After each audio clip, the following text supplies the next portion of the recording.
Ciao a tutti e bentornati nella cucina di Gurumet Asian Food. Oggi torniamo in Thailandia e prepariamo un piatto famosissimo che sicuramente se siete stati in questo bellissimo paese o a mangiare semplicemente in un ristorante thailandese conoscerete sicuramente. Sto parlando del Gang Pad Thai, ovvero il pollo al curry rosso. I curry thailandesi derivano molto probabilmente dai masala indiani, sono quindi dei miscugli di spezie che creano un ingrediente aromatico. La differenza principale tra i due curry, cioè quello thailandese e quello indiano, è che per l'appunto in quello thailandese vengono utilizzati degli ingredienti freschi, quindi il prodotto sarà più simile a una pasta più che a una polvere. In Thailandia i curry sono un'istituzione, ne esistono tantissime varietà che comprendono moltissimi ingredienti diversi e dalla piccantezza più o meno marcata. Le varianti più conosciute sono sicuramente il curry rosso, il curry verde, il curry Panang e il curry Massaman. Quando si parla di cucina thailandese si pensa subito al piccante, chiaramente nei curry vale questa regola. Qual è però il curry più forte che possiamo trovare in Thailandia? Questa è una domanda che spesso tantissimi si pongono. Allora, al di fuori della Thailandia in generale vale la regola che il curry verde è il più forte di tutti. In verità in Thailandia non è proprio così. O meglio, se andiamo a nord della Thailandia effettivamente il curry verde è il più forte di tutti, è il più piccante di tutti, perché viene utilizzata nella sua preparazione un particolare peperoncino verde estremamente forte. Ma se ci spingiamo a sud della Thailandia vediamo che le cose cambiano totalmente, infatti viene considerato più forte il curry rosso, perché nella ricetta vengono utilizzati dei peperoncini rossi particolarmente piccanti, più forti di quello verde. Quindi dipende tutto chiaramente dalla regione in cui siete della Thailandia. Nella ricetta di oggi prepareremo la pasta di curry fatta in casa, quindi con gli ingredienti originali che non sono però facilmente sempre reperibili. Chiaramente potete ovviare a questo problema comprando una pasta di curry rossa già pronta che è molto più facile trovare in commercio. Bene ragazzi, adesso andiamo a vedere tutti gli ingredienti che compongono la ricetta e poi mettiamoci al lavoro. Let's go!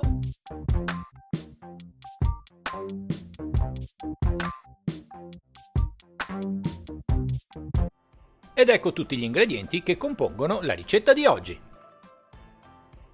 Per la pasta di curry rosso avremo bisogno di 8 peperoncini dolci secchi, tipo kashmiri, 4 peperoncini rossi piccanti freschi, un cucchiaio di paprika forte, 60 g di scalogno a pezzi, 3 cucchiai di aglio a pezzi, 3 cucchiai di lemongrass affettato, un cucchiaio di galangal affettato, 3 radici di coriandolo a pezzi o 2 cucchiai di coriandolo fresco tritato, la scorza di un lime affettata, 3 foglie di kumbawa affettate, un cucchiaino di pasta di gamberetti fermentati e mezzo cucchiaino di sale grosso.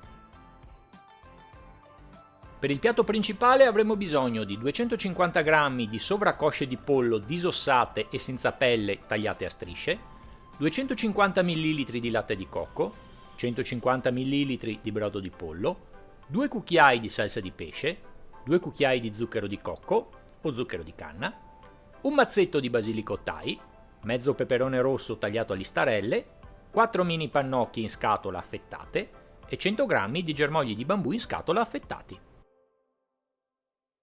Per il riso al latte di cocco ci serviranno infine 160 g di riso jasmine, 120 ml di latte di cocco e 120 ml d'acqua.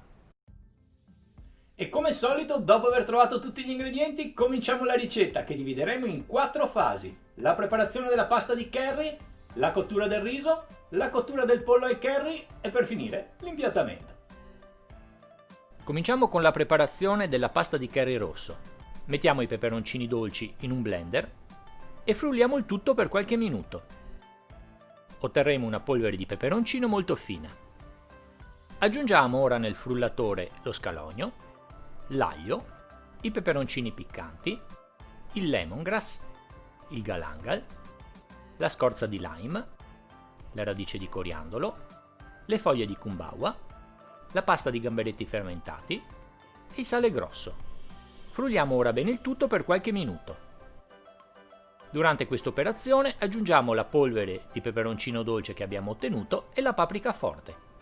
Dopo qualche minuto avremo ottenuto la nostra pasta di curry rosso pronta all'uso. Prepariamo ora il riso al latte di cocco.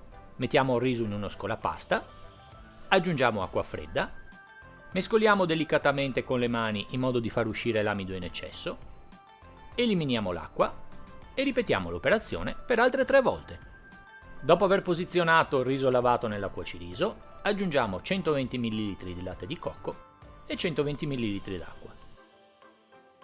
Mescoliamo bene il tutto, chiudiamo il coperchio e lanciamo la cottura. Ci vorranno circa 15-20 minuti affinché il riso sia pronto. Passato questo tempo controlliamo il riso, diamogli una mescolata in modo da sgranare i chicchi, chiudiamo la cuociriso e lasciamolo riposare fino al momento dell'impiattamento. Prepariamo ora il nostro pollo al curry rosso, scaldiamo il wok e aggiungiamo 3 cucchiai di pasta di curry. Scaldiamola 2 minuti a fuoco medio in modo che le spezie che la compongono sprigionino i loro aromi. A questo punto aggiungiamo un quarto del nostro latte di cocco. Lasciamo ridurre qualche minuto, questa operazione serve per creare una base aromatica senza bruciare le spezie. Una volta il composto addensato aggiungiamo il pollo. Mescolando cuciniamo per 2-3 minuti e quando il nostro pollo comincerà a cambiare colore aggiungiamo il restante latte di cocco e il brodo di pollo. Mescoliamo bene per amalgamare tutti gli ingredienti, quindi aggiungiamo la salsa di pesce e lo zucchero di cocco. Mescolando bene cominciamo a portare a ebollizione. Dopo circa 5 minuti di cottura aggiungere i germogli di bambù, il peperone e le mini pannocchie affettate. Mescoliamo bene il tutto e continuiamo la cottura per altri 5 minuti. Una volta fatto questo, togliamo la nostra preparazione dal fuoco e aggiungiamo delle belle foglie di basilico thailandese, mescolandole in modo che rilascino il loro aroma nella pietanza. Ed eccoci come al solito arrivati al momento dell'impiattamento. Posizioniamo la nostra porzione di pollo al curry rosso in una tazza, aggiungiamo qualche cucchiaino di latte di cocco per dare un tocco di colore. In un contenitore separato mettiamo il riso profumato al latte di cocco e per finire qualche fogliolina di basilico thai per decorare. E il nostro gang pad thai, il pollo al curry rosso, è pronto ad essere degustato. Shentan hai, Aroy Krap! Buon appetito!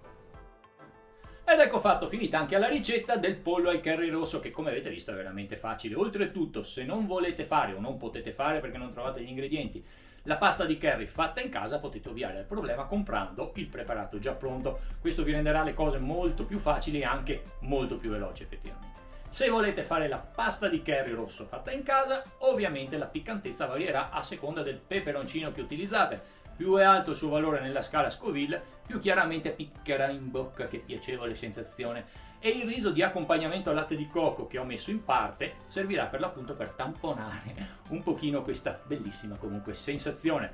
Bene ragazzi, spero che il video vi sia piaciuto e che la ricetta vi riuscirà bene. Continuate a seguire il mio canale Gurumet Asian Food, mettete un piccolo like al video, se non siete ancora iscritti fatelo subito, non perdete questa occasione, iscrivetevi al mio canale Gurumet Asian Food e azionate la campanellina.